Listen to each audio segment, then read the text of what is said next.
것이 뜻이 무엇일까요? 한마디로 압축하신다면, 예, 우리 군대 갔다 오셨죠? 뭐라고 합니까?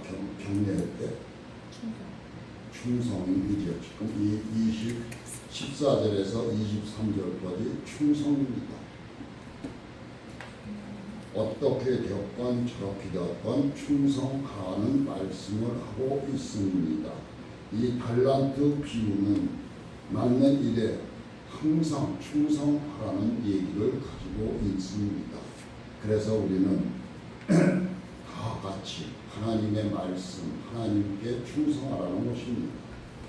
오늘 제가 말씀드리고자 하는 얘기는 비행기 조종사이자 작가였던 생태지 베리가 쓴 어린 왕자라는 소설을 여러분들도 본 적이 있으실 것입니다. 어린 왕자가 지구에서 만난 여호와 대화 중에서 이런 구절이 나옵니다. 무슨 구절일까요? 세상에서 가장 어려운 일이 뭔지 아니? 하고 묻습니다. 성도 여러분, 여러분들은 세상에서 최고 힘든 것이 뭐냐고 묻는다면 뭐라고 대답을 하시겠습니까? 그렇죠? 참 어렵고도 쉬운 말입니다. 대답하시는 분이 없네요. 글쎄요, 뭘까요? 돈 버는 일이 제일 힘듭니다. 그리고 또 한 가지는 뭘까요? 우리가 삼시세끼를 먹는 밥 먹는 일이 참 힘들다고 했습니다. 세상에서 가장 어려운 일은 사람이 뭘까요? 사람의 마음을 얻는 것이 제일 힘들 거 아닐까요? 하는 생각이 듭니다. 그렇죠? 사람과의 사람인데 그 사람의 마음을 내가 얻는다는 것이 무지무지하게 힘든 것입니다. 그래서 우리는 각 형제끼리도 어떻게 돼요? 한 뱃속에서 나온 형제들끼리도 싸움이 다툼이 있는 것입니다. 이해하지 못하고 서로 사랑도 못하고 네가 잘났어 내가 잘났어 한 배에서 나온 부모의 자식들도 이렇게 우리는 싸움을 하고 있습니다. 우리 하나님을 믿는다 하는 자녀들이 서로 그런 되면 되겠습니까? 안 되죠. 그렇습니다. 그래서 오늘 말씀은 그래서 이 달란트 비유에 있습니다. 그래서 충성하라는 말을 제가 들고 이 자리에 섰습니다. 그래서 각각 얼굴만큼 다양한 각양각색의 마음은 순간에도 수만 가지의 생각이 떠오르지 않을까 생각이 듭니다. 그 바람 같은 마음을 머물게 한다는 건 정말 힘든 거죠. 그렇습니다. 우리의 마음을 이렇게 담을 수 있는 사람이 얼마나 될까요?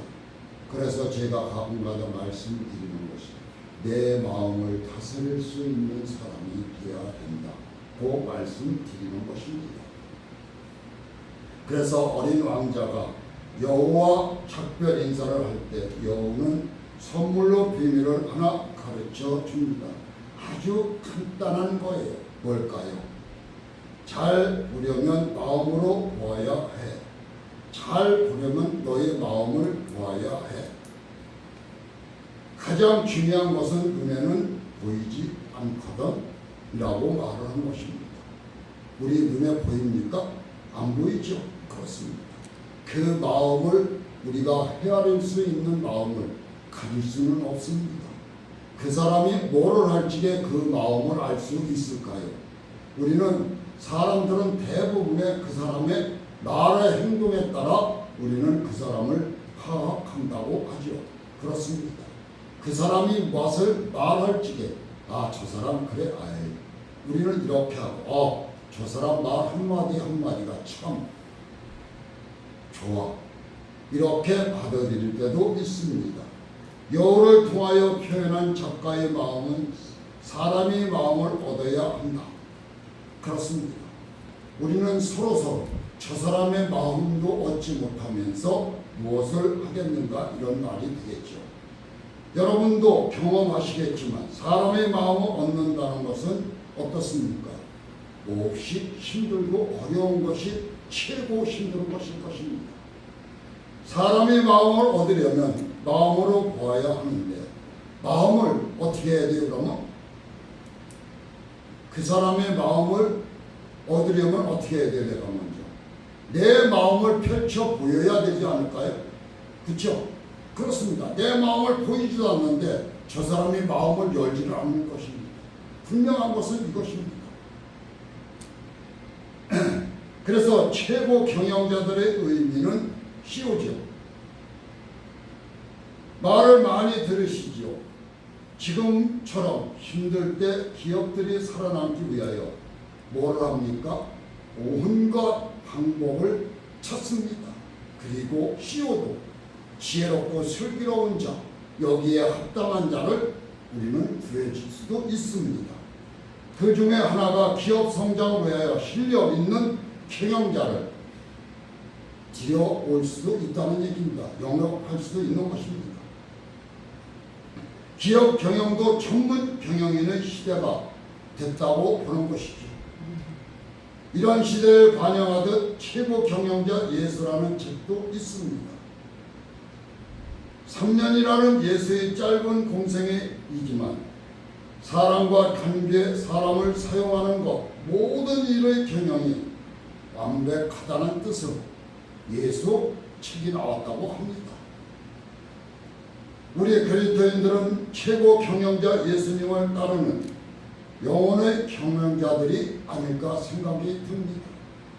좀 더 넓은 의미로 볼 때 세상의 모든 사람은 자신의 생애를 경영하는 경영자들이 아닐까 생각이 듭니다. 여러분들이 맺고 있는 관계, 하는 일이 등등 곰곰이 생각해 보시기 바랍니다. 하나님께서 관계, 이웃과의 관계, 일가 친척의 관계, 가족과의 관계, 친구의 관계, 직장, 사업, 신앙, 건강, 미래 대비, 자녀 양육, 노후 관리, 여가 선영 등등 여러 가지가 있습니다. 이 경영하고 관리해야 할 일들이 우리에게 너무 많이 있습니다. 이러한 자신의 생애를 잘 관리하고 경영하는 것은 영원한 생명과 관계되는 너무나 중요한 말들이 아닐 수 없다는 뜻입니다. 오늘 본문의 말씀에 그 유명한 달란트 비유가 나옵니다. 바로 경영에 관한 이야기가 아닐까 합니다. 16절에서 18절까지 말씀입니다. 5 달란트 받은 자는 바로 가서 그것으로 청사하여 2 달란트, 5 달란트를 남기고 2 달란트 받은 자도 그같이 하여 2 달란트를 남겼으되 1 달란트 받은 자는 가서 땅을 파고 그 주인의 돈을 감추어 두었더니 라고 말을 합니다. 예수께서 인생을 달란트 장사하는 것에 비유하셨다는 뜻입니다. 왜 예수님은 달란트 비유로 말씀을 하셨을까요? 본문의 말씀의 배경과 의미를 본다면 본문의 말씀을 포함하는 25장에 중요한 3가지 비유 등장이 있습니다. 열처녀 비유, 달란트 비유, 양과 염소의 비유가 3가지의 비유에 25장 1절서부터 나옵니다. 성도 여러분, 이 25장의 3가지 비유 중 종말에 대비하는 자의 자세에 초점을 맞추고 있는 25장입니다. 열처녀 비유는 항상 대비하는 자세를 가져라는 말씀을 하고 있는 것입니다. 달란트 비유는 맡은 일에 충성해야 된다는 말을 가지고 뜻이 있습니다. 양과 염소는 비유는 종말론적 심판을 기억하면서 이웃에게 선을 베풀기에 힘써야 함을 역설하고 있는 내용을 담고 있습니다. 성도 여러분, 여러분들의 이 3가지의 비유, 오늘 25장에 달란트 비유만 제가 끄집어내서 말씀을 드리는 것이 아니다. 우리는 성경 전체가 다 뭘까요? 성경 전체가 다 뭐예요? 사랑이죠. 사랑입니다. 그리고 두 번째, 충성하라는 것입니다. 그리고 하나님의 말씀에 순종하라는 뜻이죠. 그래서 예수님께서 이 땅에 오셔서 우리에게 보여주신 것입니다. 그래서 오늘 본문의 말씀의 배경과 의미를 봅시다. 포함하는 25장에는 중요한 세 가지 비유, 아까도 말씀드렸지만 열처녀 비유, 달란트 비유, 양과 염소의 비유를 제가 말씀을 드렸습니다. 천국은 마치 라고 표현한 대로 하나님의 나라에 대한 비유로 말씀이 지금 기록되어 있습니다. 특히 이 땅에서 삶의 예수의 재림 때의 천국의 삶과 지옥의 삶으로 둘 나누어진다고 합니다. 두 갈래 길입니다. 세 갈래도 아니에요. 두 갈래 딱 두 갈래입니다. 자냐 우냐입니다. 그래서 이 땅에서 삶이 예수의 재림 때 천국이 어떻게 되느냐, 지옥이 어떻게 되느냐가 달려 있다는 것입니다. 주제입니다. 본문 말씀에서 눈여겨보아야 할 핵심 내용이 있습니다. 뭘까요? 오늘 세 가지 비유가 나옵니다. 첫째, 주인의 소유를 맡겼다. 주인의 소유를 여러분들에게 맡긴 겁니다. 성도 여러분, 지금 여러분들이 갖고 있는 것이 여러분들 것일까요? 아닙니다. 우리 믿음의 자녀들은 누구 것입니까? 하나님 것입니다. 나의 목숨도 하나님 것입니다. 이것을 정말로 아신다면 하나님 앞에 충성하라는 뜻입니다. 두 번째, 각각 재능대로 맡겼다. 이것은 뭐예요? 각자의 하나님께서 주신 뭐가 있어요? 지혜와 지식이 있습니다. 그렇죠? 달란트라는 것이죠. 그래서 각자 내가 조금 더 잘났어, 내가 지능지수가 높고 잘난 체 해서 안 된다는 얘기입니다. 우리 어떻습니까? 말이 많고 한 사람들, 그렇죠? 그렇습니다. 그것을 뭐라고 해요? 너는 변호사, 그렇죠? 말이 많고. 그렇습니다. 세 번째, 바로 가서 장사하거나 땅을 파고 감추어 두었다. 지혜로운 사람을 말하고 있습니다. 땅을 파고 땅에 묻었다. 지혜로울까요? 아니죠. 그렇습니다. 네 번째, 주인을 결산했다고 말하고 있습니다. 다섯째, 결산에 따르는 보상이 이어지고 있습니다. 성도 여러분, 5달란트 받은 자는 금방 나가서 장사를 해서 5달란트를 만들었습니다. 1달란트가 얼마나 큰지 아십니까? 어마어마한 돈입니다. 우리 지금으로 따지면. 그렇습니다. 2달란트 받은 자도 마찬가지였습니다. 그래서 어떻게 했습니까? 2달란트 받은 자도 가서 즉시 2달란트를 남겼습니다. 1달란트 받은 자는 어떻게 했습니까? 땅에다가 고이 묻어 두었다는 것입니다. 이 5가지는 우리 그리스도인들의 생활 속에서 항상 기억하며 살아야 할 중요한 내용이 아닐까 생각이 듭니다. 그래서 제가 말씀을 드리는 것입니다. 무슨 일이 하든지 이 원칙은 적용되어야 한다는 뜻입니다. 29절에서 30절을 보십시오. 무릇 있는 자는 하다 풍족하게 되고 없는 자는 그 있는 것까지 빼앗기리라. 이것을 뭘까요? 게으른 자를 말을 하고 있는 것입니다. 무익한 종을 바깥 어두운 데로 내쫓으라. 거기서 슬피 울며 이를 갈리라 하니라. 뭘까요? 이것은 지옥을 말하고 있는 것입니다. 이 경고의 말씀의 내용을 알게 되면 너무나 무서운 말이 아닐까 생각이 듭니다. 하나님께서 우리 각 사람에게 주신 삶의 시간과 재능을 잘 사용하라는 말을 여기 담고 있습니다.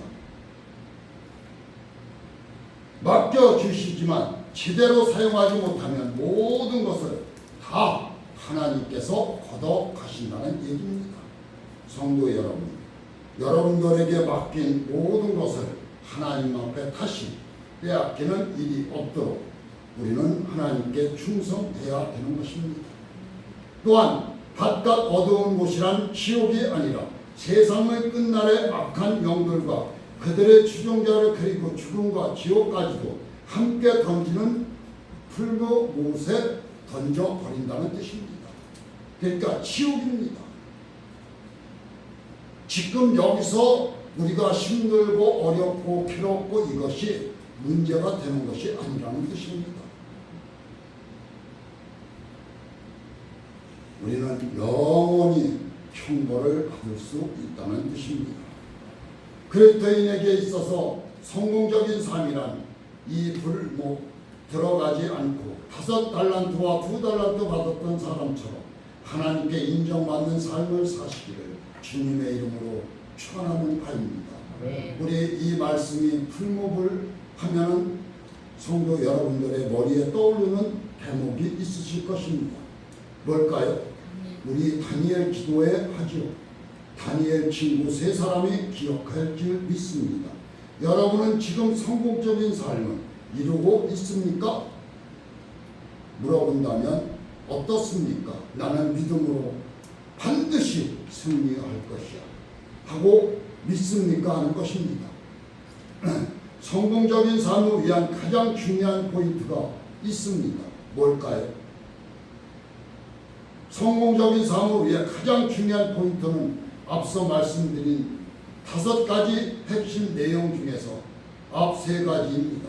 즉 주인이 내게 맡겨주신 재능을 어떻게 내가 사용을 하느냐. 나 머리가 요 정도밖에 안. 그러면 거기에 대한 하나님께서 주신 그에게 정말로 잘할 수 있는 재능을 주신 겁니다. 또 잘났어. 지능지수가 높고 거기에 대한 그 사람의 또 달란트를 주셨다는 내용을 지금 담고 있는 것입니다. 주인이 내가 맡겨주신 재능 어떻게 사용하고 있는가 라는 것입니다. 재능은 소유하는 목적이 아니라 사용하는 목적이 되어야 하는 것입니다. 하나님께서 내게 주신 재능이 있는데 만일 내가 사용하고 있지 않는다면 1달란트 받은 사람과 별 다를 바가 없다는 뜻입니다. 즉 주인이 내게 맡겨주신 재능을 어떻게 사용하고 있는가라는 것은 재능은 온 소유하는 목적이 아니라 사용하는 목적이 된다는 것입니다. 하나님께서 내게 주신 재능이 있는데 만일 내가 사용하고 있지 않는다면 1달란트 받은 사람과 형편이 똑같다는 얘기입니다. 성도 여러분, 제가 반복을 하는 이유는 우리가 어떻게 돼야 된다는 것이에요. 1달란트 받은 자와 같이 되지 않아야 된다는 얘기입니다. 성공적인 삶을 원한다면 기회를 선용하여 자신의 재능을 마음껏 펼쳐야 된다는 얘기입니다.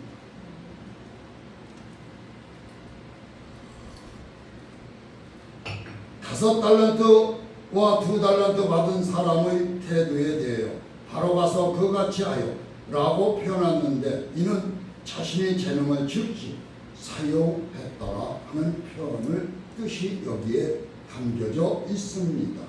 하지만 1달란트 받은 사람은 가서 땅을 파고 그 주인의 돈을 감추어 두었더니 이 사람은 어떻게 되는 거예요?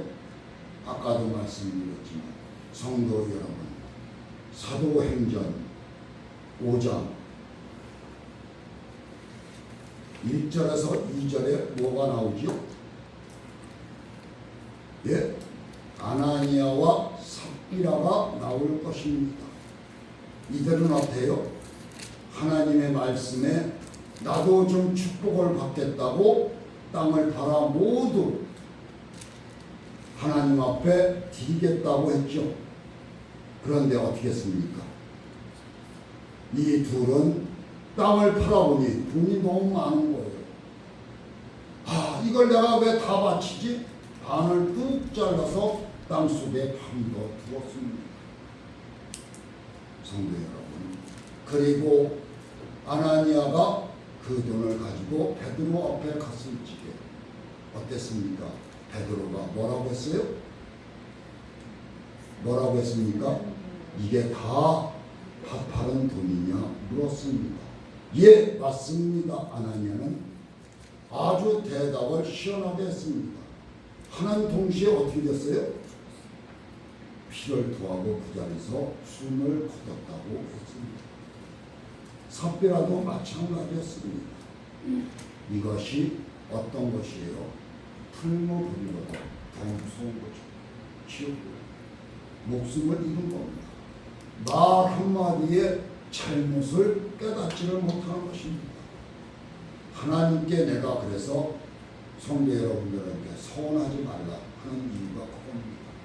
서운해서 지키지 않는 자는 하나님께서 바라만 보고 있습니다.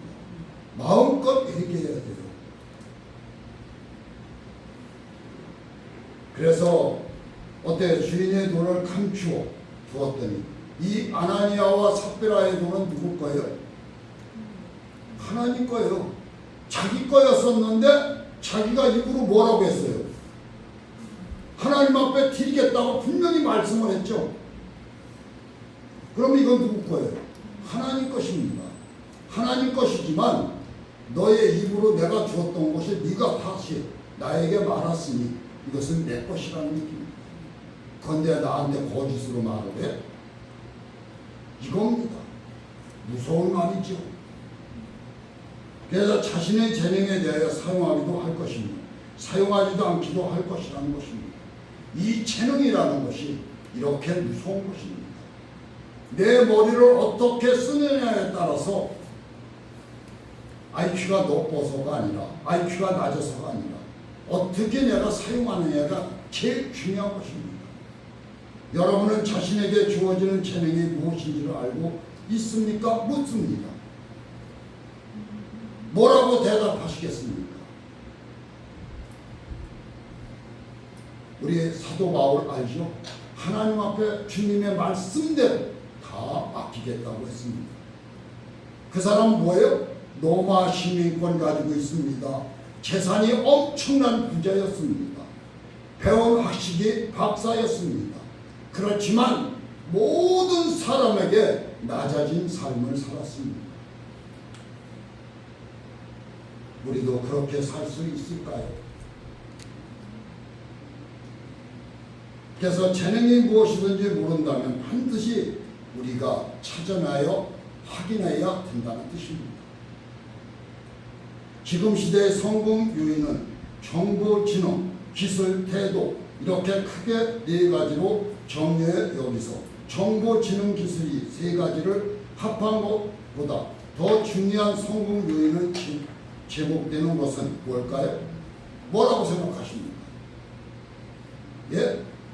정보, 지능, 기술, 태도보다 이 네 가지 중에 또 지능, 기술, 정보 세 가지보다 뭐가 더 제일 중요한 거죠? 답은 제가 말을 했습니다. 여기서. 그렇죠? 네 가지 중에서 답이 있습니다. 거기 끝에 제가 뭐라고 했어요? 태도라고 얘기했죠. 우리들의 태도가 중요하다는 거예요. 이거보다는 태도가 제일 중요하지 않습니까? 한번 생각해 보십시오.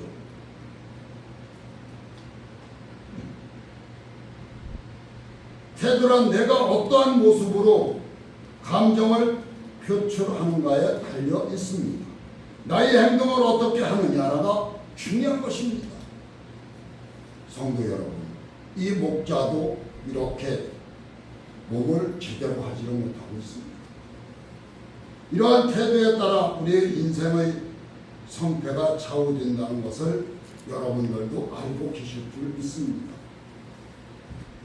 그중 긍정적인 태도는 성공에 큰 영향을 미치는데 이러한 긍정적인 태도는 부정적인 감정에 치우치지 않을 때가 나타나게 된다는 것입니다.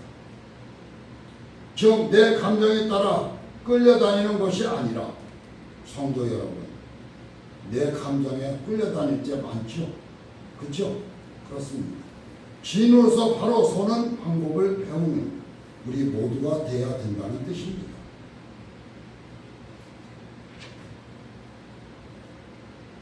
그래서 긍정적인 태도의 바탕이라는 것을 말씀드리고 있는 것입니다.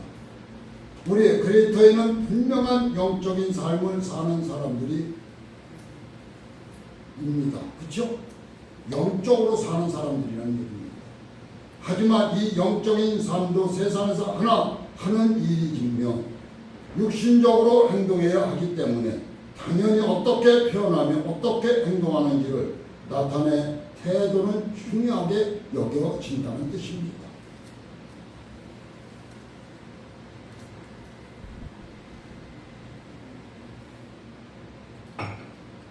성경에 등장하는 수많은 인물들이 중에서 가장 귀하여 쓰임받았음에도 불구하고 가장 비참한 결말을 맺는 두 사람이 있습니다. 누구라고 생각하십니까? 모르겠습니까? 이 성경 전체에서 두 사람이 비참한 종말을 맞습니다. 그리고 하나님으로부터 정말로 기름을 부어 받습니다. 축복을. 그런데 종말은 완전히 하나님을 배반하는 자가 되는 거죠. 이 두 사람이 누굴까요? 초대 왕이 누구예요? 사울이죠. 사울이 그렇습니다. 또 우리 12 제자 중에 한 제자가 예수님을 팔으셨죠. 아주 기가 막히게 팔았습니다. 은 30년. 그렇죠? 그리고는 죽을 때 뉘우치고 나무에다가 목을 매어 죽었습니다. 사울은 자기 칼에 자기가 죽었습니다. 자식들 그 자리에서 축사했죠. 이 사울이라는 태도를 사무엘 15장 19절에 말씀하고 있습니다. 전투에서 패하여 두 아들도 함께 죽음을 당합니다. 패가 망신하는 거죠. 예수의 제자 가룟 유다도 마찬가지입니다. 자기가 출세 좀 해보려고 30냥의 유대인들에게 팔았습니다. 그렇죠? 그리고는 자기가 나중에 깨달음을 얻습니다. 그리고는 나무에 목을 매어 돌아간다고 할까요? 죽었다고 해야 될까요? 죽었다고 하는 게 맞겠죠. 그렇습니다. 지금도 스스로 기독교인이라고 말하는 많은 사람 중에 세상의 부귀와 명예, 권력에 눈이 멀어 끌려 파멸의 길을 가고 있는 사람들이 많이 있습니다. 하나님께서 주신 재능 하나님의 영광 위하여 사용해야 합니다. 제가 가끔가다 말씀드리죠. 하나님을 믿고 하나님을 의지하는 하나님의 귀한 자녀들, 하나님께서 절대로 버리시지 않으시고 절대로 굶어 죽이지 않으신다는 것입니다. 그리고 항상 하나님께서 여러분들에게 축복하시려고 축복의 문을 항상 열고 계시다는 것을 믿으시기 바랍니다. 그것이 뭐예요? 충성입니다. 내가 행동을 어떻게 하느냐에 따라서 그 문이 활짝 열려 나에게 쏟아지는 것입니다. 성도 여러분, 여러분들의 앞날이 여기에 머물러 있지 않고 오직 주님만 바라보고 나가는 발걸음들이 되어야 된다는 말씀입니다. 그러지. 우리 고린도전서 10장 31절에 이런 말씀을 하고 있습니다. 그런즉 너희가 먹든지 마시든지 무엇을 하든지 다 하나님의 영광을 위하여 하라. 이것입니다. 우리 예수 그리스도의 이름 하라는 얘기입니다. 이 축복의 말씀은 하나님께서 내가 책임져 주시겠다는 얘기입니다. 우리 아브라함을 보십시오. 어땠습니까? 축복 받았습니까? 안 받았습니까? 하나님 앞에 순종했죠. 멜기세덱이 나타났을 적에 어떻게 했습니까? 납작 엎드려서 하나님 앞에 어떻게 했어요? 하나님 앞에 10의 1조를 그 자리에서 즉각 드렸습니다. 그리고는 대대손손 축복을 받지 않습니까? 이삭은 어때요? 매일 놀고 먹어도 축복을 받은 사람입니다. 그렇죠? 야곱은 어떤 사람이었습니까? 자손들이 12지파를 만들어냈습니다. 하나님의 축복입니다. 우리는 이러한 축복을 우리 한국의 성도님들은 다 받으시기를 바랍니다. 네. 이것이 여러분들의 믿음입니다. 나보다 이 목자는 아닙니다. 여러분들이 축복을 받아야 되는 겁니다.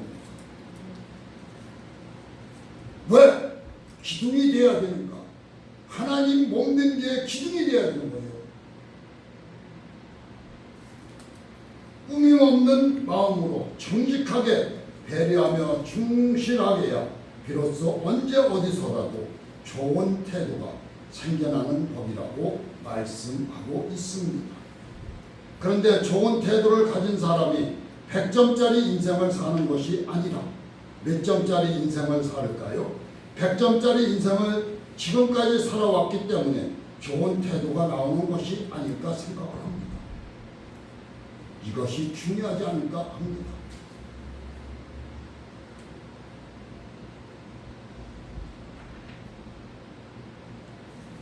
성공적인 삶을 위하여 기회를 만드십시오. 에베소서 5장 15절 17절에 이런 말씀을 하고 있습니다. 그런즉 너희가 어떻게 행할지를 자세히 주의하여 지혜 없는 자 같이 하지 말고 오직 지혜 있는 자 같이 하여 세월을 아껴라. 때가 악하니라. 그러므로 어리석은 자가 되지 말고 오직 주의 뜻이 무엇인가 이해하라고 말하고 있습니다. 본문에 한 것 같이 지금 우리가 사는 시대가 악한 정도가 아니라 도가 지나친 뭘까요? 티핑 포인트 시대인 것입니다. 티핑 포인트 시대입니다. 이것이 무슨 뜻일까요? 임계점 균형을 이룬던 것이 깨어지고 급속도로 특정 현상이 퍼지거나 우세하게 되는 것을 말하고 있습니다. 쉽게 말하는 눈이 쌓여 눈이 가지에 내렸습니다. 눈이 조금만 더 오면 이 가지는 어떻게 돼요? 찢어질 것 같습니다. 이것을 뭐라고 하는 것입니다. 디핑 포인트라는 뜻입니다. 우리가 그렇다는 얘기입니다. 우리는 넘을지도 못하는 것을 넘으려고 하다가 우리는 빠지게 되는 겁니다. 넘어지게 된다는 얘기입니다. 이러한 위기의 때지만 우리여 그리스도인들이 이때 하나님의 뜻을 행하도록 적극적으로 기회를 삼서 우리는 기회를 누리시기 바랍니다. 그리고 한 가지 한 가지 차근차근 만들어 발판을 만드시기 바랍니다. 성경에는 예수님을 만나 많은 사람의 이야기에 기록되어 있습니다. 이들이 예수님을 만날 때의 모습과 상황과 태도가 각양각색입니다. 그들이 만난 예수님은 생명이시며 구원자이시며 우리의 모든 삶의 주인이시며 내 삶을 바꾸실 수 있는 능력입니다. 즉 인생을 바꿀 수 있는 최고의 기회를 만나는 기회를 가지시기 바랍니다. 누구처럼? 베드로처럼. 말 한마디 잘해가지고 베드로가 어떻게 받았습니까? 천국 열쇠를 받았어요. 천국의 문지기가 됐어요. 마태복음 16장 19절 말씀입니다. 천국 열쇠 받은 거. 여기 몇 번 말씀드리죠. 그렇습니다. 그래서 얼마나 우리는 주님을 말 한마디로 천국 열쇠를 받은 여러분이 되시기 바랍니다. 또 한 사람이 있죠. 베드로. 그렇죠? 눈이 멀었었는데 다윗의 조상이죠. 누구예요? 예수 이름으로 불쌍히 여겨 주시옵소서. 눈을 떴습니다. 한마디 지금 나옵니다. 바디메오가 길가에 앉다가 나사로 예수라 말을 듣고 소리질러 이르되 다윗의 자손 예수여 나를 불쌍히 여기소서 하거늘 많은 사람들이 꾸짖어 잠잠하라 하고 외쳤습니다. 그렇지만 이 소경은 그것을 듣지도 않았습니다.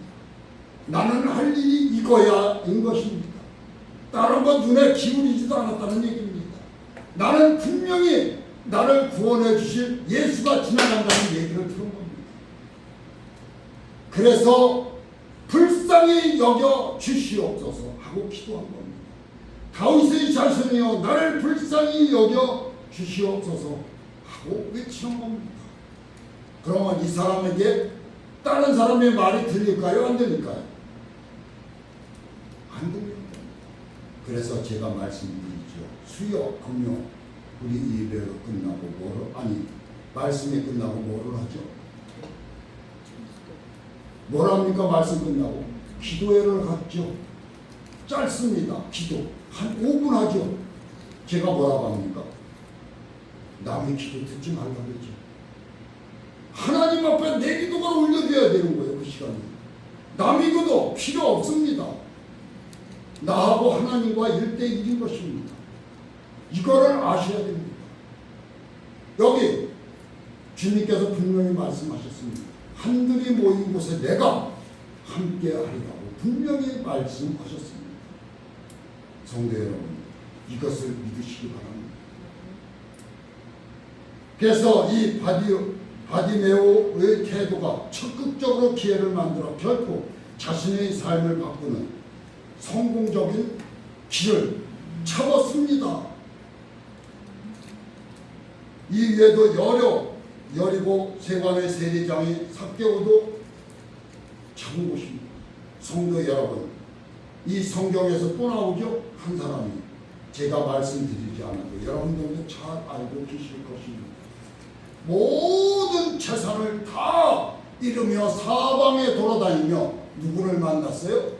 병원이라는 병원, 의사라는 의사, 치료 잘한다는 사람들 다 해봤지만 내 재산만 다 탕진하였다. 어떤 여인이에요? 혈류증 앓은 12년 된 여인입니다. 의사라는 의사, 치료 잘하는 의사 다 찾아다녔다는 얘기입니다. 그렇지만 뭐만 날렸어요? 내 재산만 몽탕 다 날렸다는 얘기입니다. 그리고는 누가 지나간다는 소리를 들었다고요? 예수 그리스도께서 지나가신다는 얘기를 오늘 누구 마냥 바디메오처럼 아셨습니까? 나는 저 예수를 만나면 분명히 나는 살 수 있어. 이 믿음이 나를 때린 겁니다. 성도 여러분들이 기도 중에 이것이 들어와야 돼요.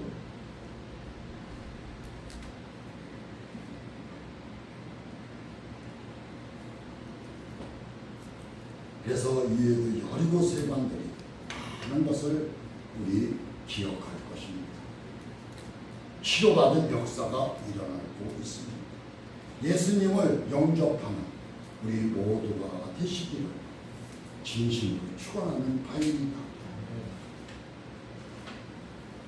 자신이 꼭 들어가고 싶은 지구의 눈앞에서 평생을 서성이던 한 사람이 있었다고 합니다. 내가 저 집에 들어가고 싶어. 그런데 들어가지를 못해요. 그는 단 한 번이라도 문 안으로 가길 바라며 문이 열리기를 기다리고 있었습니다. 그러나 문은 열리지 않았고 그는 일평생 문 앞으로 들어가지 못했습니다. 남자는 죽을 무렵이 되어서야 이 문지기에게 물었습니다. 뭘 물었을까요? 예?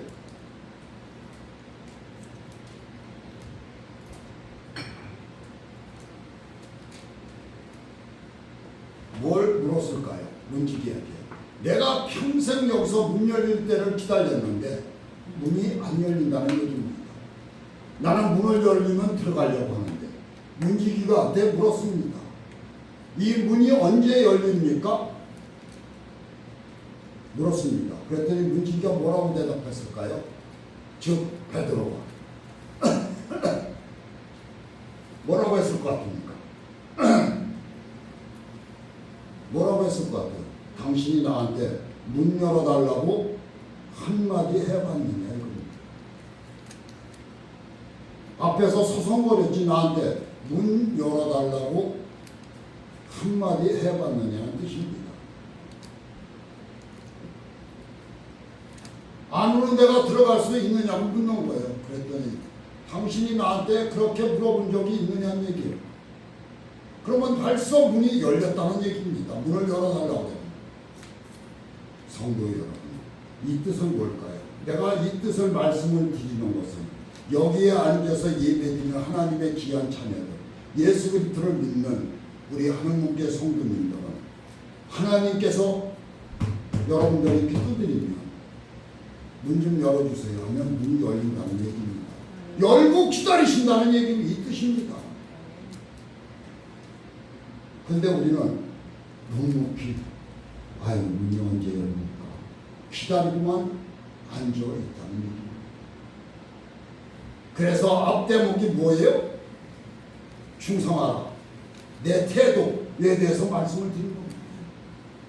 내 태도를 어떻게 해야 되며 내가 하나님 앞에 달란트 받은 것을 어떻게 해야 되며 이것을 말씀을 미리 드린 겁니다.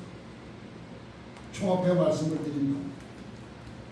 우리는 인생을 살면서 시도도 해보지 않고 포기하는 경우가 엄청나게 많이 있습니다.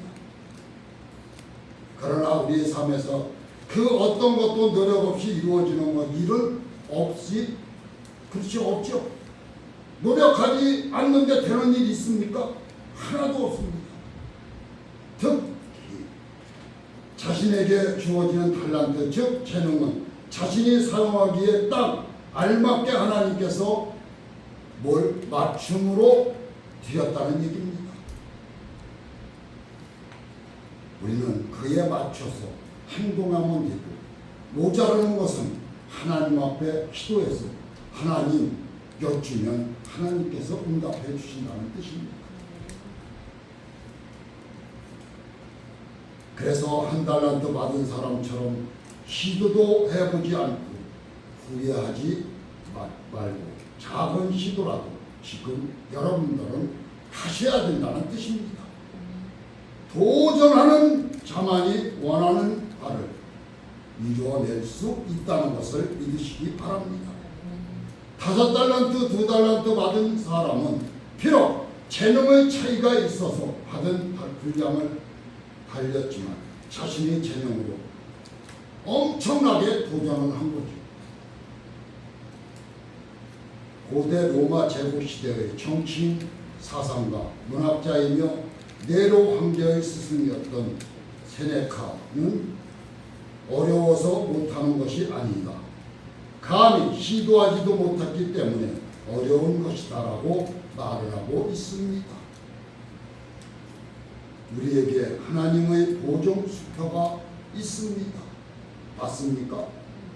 우리에게는 수표가 있다는 얘기입니다. 보증 수표의 하나님이 우리에게 끝으로 내게 능력 주는 자 안에서 내가 모든 것을 할 수 있다. 빌립보서 4장 13절 말씀입니다. 적극적으로 기회를 만들라는 말입니다. 주님께서 주신 재능을 100% 활용하시기 바랍니다. 하나님께 인정받는 성공적인 삶을 이루어 가시기를 간절히 축원하는 바입니다.